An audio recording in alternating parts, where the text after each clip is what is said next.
അസ്സലാമു അലൈക്കും.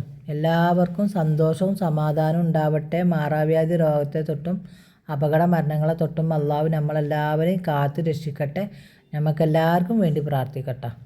അപ്പോൾ ഞാൻ ഇന്ന് ഒരു ബനാന കേക്കാണ് ഉണ്ടാക്കാൻ പോകുന്നത് കേട്ടോ. അതെങ്ങനെ ഉണ്ടാക്കുക എന്നുള്ളത് ഞാൻ കാണിച്ചു തരാം. അതിലേക്ക് ആവശ്യമുള്ള സാധനങ്ങൾ എന്തൊക്കെയാണെന്നുള്ളതും ഞാൻ കാണിച്ചു തരട്ടാ. എത്രയും പെട്ടെന്ന് നമുക്ക് ഉണ്ടാക്കാൻ പറ്റിയ സാധനം കേട്ടോ. അത് വൈകുന്നേരമൊക്കെ നമുക്ക് പിന്നെ ഇത് വേഗം ഉണ്ടാക്കി വലിയ പഴമല്ല, എന്നാൽ ഒരു മീഡിയം സൈസ് 4 നേന്ത്രപ്പഴം ഞാൻ ഇതിലേക്ക് എടുത്തിട്ടുള്ളത് കേട്ടോ. പിന്നെ 4 കോഴിമുട്ട, പിന്നെ 3-4 ഏലക്കായ്, പിന്നെ കുറച്ച് അണ്ടിപ്പരിപ്പും, ഇതിൽ കുറച്ച് അണ്ടിപ്പരിപ്പും പിന്നെ അതും കൂടെ എടുത്തിട്ടുണ്ട് കേട്ടോ.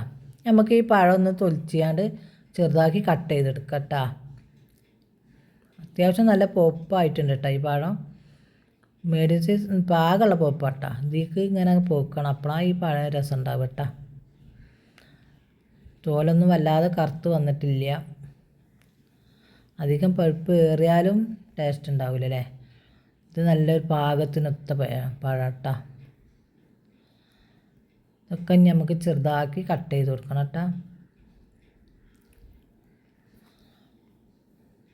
വലിയ പഴമൊക്കെ ആണെങ്കിൽ 2 മതി കേട്ടോ. അപ്പോൾ ചെറുതായതുകൊണ്ടാണ് ഞാൻ 4 എടുത്തിട്ടുള്ളത്. നമുക്കിതെല്ലാം ഒന്ന് കട്ട് ചെയ്ത് കൊടുക്കാം കേട്ടോ. അപ്പോൾ ഞാൻ അതൊക്കെ കട്ട് ചെയ്തിട്ടുണ്ട്. നമുക്ക് ഈ 4 കോഴിമുട്ടല്ലേ, ഇത് മിക്സിൻ്റെ ജാറിൽ പൊട്ടിച്ച് കൊടുക്കണം കേട്ടോ. പിന്നെ അതിലേക്ക് നമുക്ക് പിന്നെ 2 സ്പൂണ് പഞ്ചസാരയും ഒരു നുള്ളു ഉപ്പും ഇതിലേക്ക് ഇട്ട് കൊടുക്കണം കേട്ടോ. അപ്പോൾ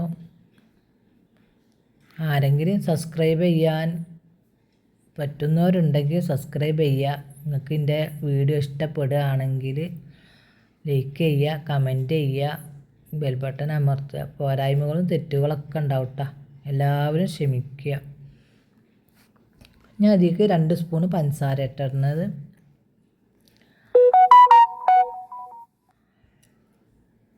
പിന്നെ നമ്മളെ പഴത്തിൽ അത്യാവശ്യം മധുരം ഉണ്ടാവുമല്ലോ, അപ്പോൾ അതിൻ്റെ ആവശ്യം തന്നെ ഉള്ളൂ. ഇനി നമുക്ക് ഇതിലേക്ക് പിന്നെ ഈ ഏലക്കായ ഒന്ന് ഇട്ട് കൊടുക്കട്ടോ. ഇതടിക്കുമ്പോൾ അധികം കിടന്ന് അടിഞ്ഞോളൂ കേട്ടോ. നമുക്കിതിലേക്ക് ഒരു 2 സ്പൂണ് കോൺഫ്ലവറിൻ്റെ പൊടി ഒന്ന് കലക്കി ഒഴിച്ച് കൊടുക്കാണ്ട്. കാരണം എൻ്റെ കയ്യിൽ പാൽപ്പൊടിയും ഇല്ല, പിന്നെ പഴവും പിന്നെ പാലും ഇല്ല കേട്ടോ. അതുകൊണ്ടാട്ടോ ഞാൻ നുള്ളിപ്പ് ഇതിലേക്ക് ഇട്ട് കൊടുത്തിട്ടുണ്ട് കേട്ടോ. നമുക്ക് ഇതൊന്നും നല്ല അടിക്കട്ടെ. അടിച്ചതിന് ശേഷമാണ് ഞാൻ ഇതിലേക്ക് കോൺഫ്ലവറിൻ്റെ പൊടി കുറച്ച് വെള്ളത്തിൽ കലക്കിയാണ്ട് ഒഴിച്ച് കൊടുക്കണം കേട്ടോ. ഞാൻ പാലില്ലാത്തതുകൊണ്ടാണ് ഇത് ഇതിലിട്ട് കൊടുക്കുന്നത് കേട്ടോ. പാലുള്ളവർക്ക് പാലിന് ഒഴിച്ച് കൊടുത്താൽ മതി കേട്ടോ. ഇത് വെള്ളത്തിൽ കലക്കാതെ നമ്മൾ ഒഴിച്ചിട്ടുണ്ടെങ്കിൽ കട്ട കുത്തി കൊടുക്കട്ടെ. അതുകൊണ്ടാണ് ആ കട്ടകളൊക്കെ ഒന്ന് നല്ലൊന്ന് ഉടച്ചാണ്ട് വെള്ളത്തിൽ കലക്കിയതിന് ശേഷം നമുക്ക്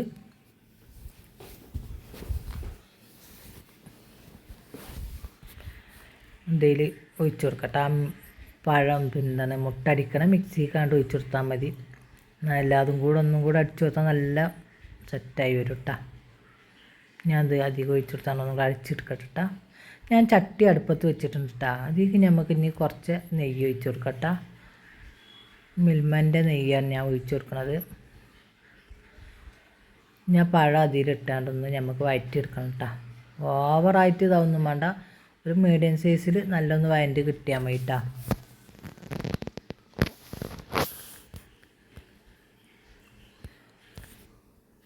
നല്ലൊന്ന് വഴറ്റി കൊടുക്കുക കേട്ടോ. ഇടയ്ക്കിടയ്ക്കൊന്ന് ഇളക്കി കൊടുത്താൽ മതി. ഈ പാത്രം ആയതുകൊണ്ട് അങ്ങനെ അടി പിടിക്കൊന്നുമില്ലല്ലോ.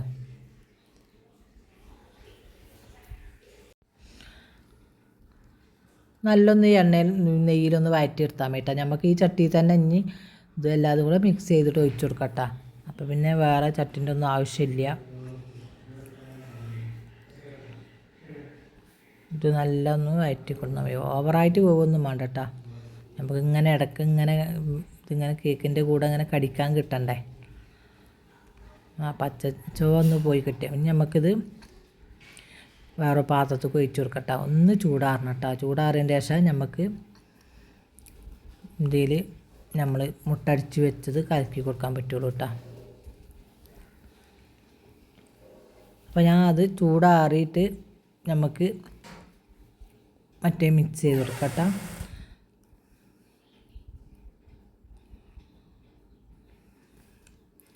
ഞാൻ വേറൊരു പാത്രത്തേക്ക് ഇത് ഒഴിച്ച് വെച്ചിട്ടുണ്ട് കേട്ടോ. ഇതിലേക്കാണ് ഇനി നമ്മൾ മുട്ടയും കോൺഫ്ലവറും പഞ്ചസാരയും കൂടെ അടിച്ചിട്ടുണ്ടല്ലോ, അത് ഒഴിച്ച് കൊടുക്കാനുള്ളത്. അപ്പോൾ പെട്ടെന്ന് മറന്നു പോയിട്ട് ആ 2-3 കഷ്ണങ്ങൾ മാറ്റി വെക്കാൻ. അപ്പം ഞാനത് 2-3 മാറ്റി വെക്കട്ടെ കേട്ടോ. അതിൻ്റെ മേലൊന്ന് ഇട്ട് കൊടുക്കാച്ചിട്ടായിരുന്നു. ഇനി അത് മതി. നമുക്കിതെല്ലാതും കൂടെ നല്ലൊന്ന് മിക്സ് ചെയ്ത് കൊടുക്കട്ടെ. ബാക്കിയുള്ളതും കൂടെ ഇതിലേക്ക് ഒഴിച്ച് കൊടുക്കാം.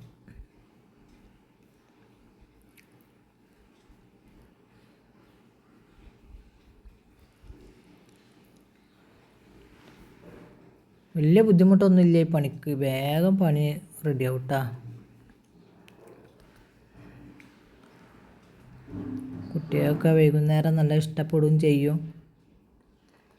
നമുക്കിനി പഞ്ചസാരൻ്റെ ഉപ്പിൻ്റെ ഒന്നും നോക്കാനില്ല. ഒഴിക്കുക, ഇനി ചട്ടി ചൂടാക്കുക, അതിൽ ഒഴിച്ച് കൊടുക്കുക, അത്രയേ ഉള്ളൂ കേട്ടോ. നമുക്ക് ഈ ചട്ടി നമുക്കിതിലേക്ക് കുറച്ച് നെയ്യ് ഞാൻ ഇങ്ങനെ തൂവി കൊടുത്തിട്ടുണ്ട് കേട്ടോ. ഇനി ഇതിലേക്ക് നമുക്ക് അത് ഒഴിച്ച് കൊടുക്കുക. അതിൻ്റെ മുന്നായിട്ട് ഞാൻ ഒരു തട്ട് ഈ പാത്രത്തിൻ്റെ അടിയിൽ ഞാൻ വെച്ച് കൊടുക്കും കേട്ടോ. അടി കരിയാതിരിക്കാൻ വേണ്ടിയിട്ടാണ്. ഞാൻ സ്ഥിരം ഇങ്ങനെ കേക്കോ ഇതൊക്കെ ഉണ്ടാക്കുമ്പോൾ വെക്കണ തട്ടാണ് കേട്ടോ. അതങ്ങനെ വെച്ച് അങ്ങനെ ആയതാട്ടാ. പാത്രമൊക്കെ നല്ല ചൂടായി വന്നിട്ടുണ്ട്. നമുക്കിത് ഇതിലേക്ക് ഒഴിച്ച് കൊടുക്കാം കേട്ടോ.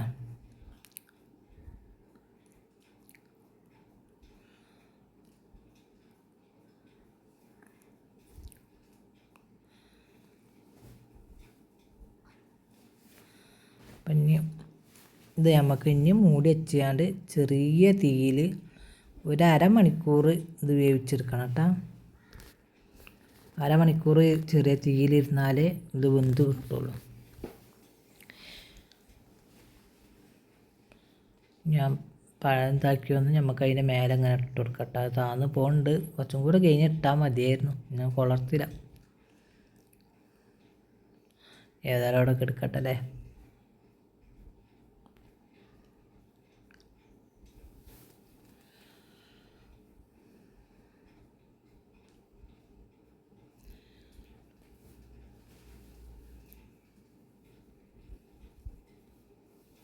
ഇനി നമുക്കിതൊന്ന് മൂടി വെച്ച് കൊടുക്കണം കേട്ടോ. നമുക്ക് ഒരു അരമണിക്കൂർ കഴിഞ്ഞതിന് ശേഷം നമുക്കൊന്ന് നോക്കാം വെന്തുക്കണമെന്നുള്ളത്. അപ്പോൾ കുറച്ച് നേരം കഴിഞ്ഞ് ഞാൻ വന്ന് നോക്കിയപ്പോൾ ഇങ്ങനെ ആയിട്ടുണ്ട്. ഞാൻ പറ്റ ഒരു കാര്യം മറന്നിട്ടോ, അണ്ടിപ്പരിപ്പും അതും കൂടെ ഞാൻ ഇതിലേക്ക് ഇട്ട് കൊടുക്കാൻ വേണ്ടി വിചാരിച്ചിരുന്നു. അത് ഇനിയിപ്പോൾ ഇതിൻ്റെ മേലെ ഇട്ട് കൊടുക്കല്ല. അപ്പോൾ എന്താ ചെയ്യുക, കുറച്ച് മുന്നേ നമുക്ക് തുറന്നിട്ട് കൊടുക്കേണ്ടിയിരുന്നു. കുഴപ്പമൊന്നുമില്ല, അതിമൊന്നും പോകുന്നില്ല. കുറച്ചൊക്കെ ഇങ്ങനെ ഒട്ടിപ്പുണ്ട്. ഇനി നമുക്കൊന്നും കൂടെ അത് മൂടിയിട്ട് കൊടുക്കാം കേട്ടോ. ഒന്നും കൂടെ വേവാണ്ട് കേട്ടോ, മുഴുവനായിട്ടില്ല. നമുക്കിത് പിന്നെ ഒന്നും കൂടെ മറിച്ചതിന് ശേഷം അടിഭാഗം ഇങ്ങനെ ഒന്നും കൂടെ തിരിച്ചിട്ട് കൊടുത്ത് വേവിച്ച് കൊടുക്കാണ്ട് കേട്ടോ. നമുക്കിത് കൊട്ടിയാണ്ട് പിന്നെ ഇതൊന്ന് തിരിച്ചിട്ട് കൊടുത്താൽ നമുക്ക് വേവിച്ചെടുക്കട്ടെ. ഞാൻ ഒരു പ്ലേറ്റിലേക്ക് അത് ഇതിങ്ങനെ കൊട്ടട്ടാ.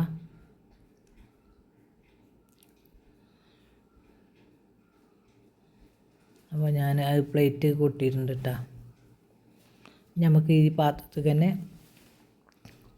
ഇതൊന്ന് വെച്ച് കൊടുക്കണം. എന്നാൽ അവിടെ കിടന്ന് അടി വെന്താൽ ഫുള്ള് വെന്ത് വരും കേട്ടോ. അപ്പോൾ നമ്മളെ കേക്കൊക്കെ ഇവിടെ സെറ്റായി വന്നിട്ടുണ്ട് കണ്ടോ. നല്ല അടിപൊളി ടേസ്റ്റാണ്. വൈകുന്നേരം ചായക്കും ആരെങ്കിലും വിരുന്നേരമൊക്കെ വരുന്നുണ്ടെങ്കിലൊക്കെ നല്ല കേട്ടോ. എന്നാൽ എല്ലാവരും ഇതുപോലെ ഒന്ന് ഉണ്ടാക്കി നോക്കി.